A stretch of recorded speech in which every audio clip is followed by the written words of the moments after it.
Présence autonomie, c'est permettre un champ d'action beaucoup plus large, un accompagnement plus large, voire même complémentaire pour nos publics au sein du collectif.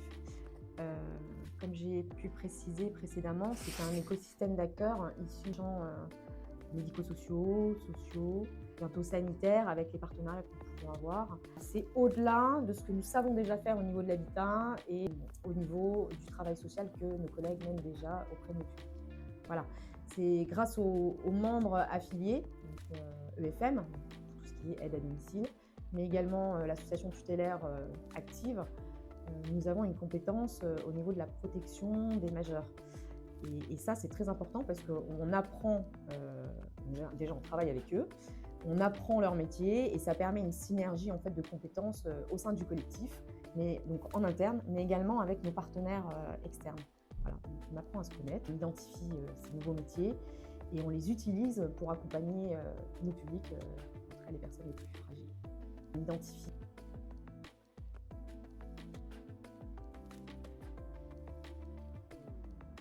Alors, le diagnostic 360, qui se construit encore d'ailleurs, c'est une vision d'ensemble et un champ d'action beaucoup plus large, 360, de l'environnement de la personne au sein de son domicile et également de l'environnement extérieur.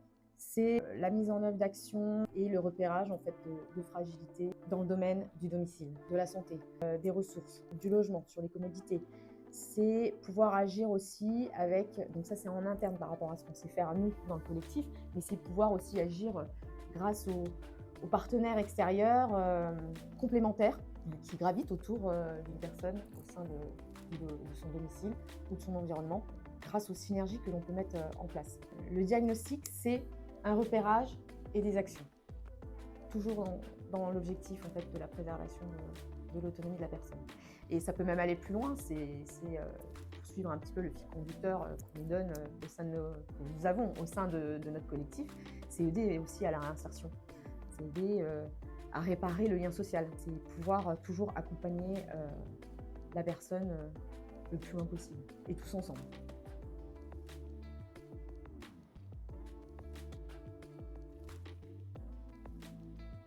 Oui, alors, anecdote peut-être pas, mais en tout cas une situation qui nous a été exposée lors d'une commission, une situation concomitante, hein, je dirais, à différents acteurs. Donc là, en l'occurrence, on a AMI, EFM et le PSM Mesjury. Donc il s'agit d'une personne qui vit en logement accompagné dans une structure gérée par AMI et qui fait partie en fait du dispositif Habitat Inclusif. Donc, dans cet habitat inclusif, on a également une animation qui est organisée par l'association EFM via une animatrice. Cette personne est également suivie pour des troubles psychologiques par le PSM Mesjury. Et dernièrement, il a été constaté donc, une évolution de la situation de monsieur, dans son comportement, mais également dans le cadre de l'organisation un petit peu de son logement.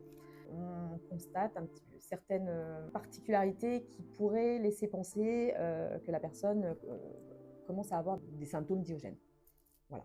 Donc, lors d'une commission, la situation a été évoquée et ce que nous avons commencé à entreprendre, c'est de pouvoir en fait nous réunir lors d'une prochaine réunion avec le PSM Mesjury, avec le travailleur social AMI qui avait pour habitude aussi d'accompagner la personne, le bailleur et le gérant en fait, de l'immeuble qui pourra nous permettre peut-être de constater certaines évolutions au sein du logement, suite à des visites sécurité par exemple, et également avec la coordinatrice de l'habitat inclusif. Nous pourrons voir, étudier la situation, voir si on doit faire intervenir d'autres professionnels de santé par exemple, ou peut-être l'accompagnement à une intervenante à domicile par un prestataire de service à la personne, ou un SAD, un service autonomie à domicile, comme EFM par exemple, pour pouvoir aussi accompagner davantage la personne, que ce soit dans l'organisation de son logement, dans le traitement peut-être aussi de traitement médical de la personne via le PSM Mesjury, et voir si on peut restimuler ou recréer un nouveau lien avec cette personne. En tout cas, l'aider davantage pour résorber en tout cas ses difficultés. Voilà, donc ça c'est la prochaine situation. Nous sommes sur le sujet et rendez-vous à la prochaine réunion.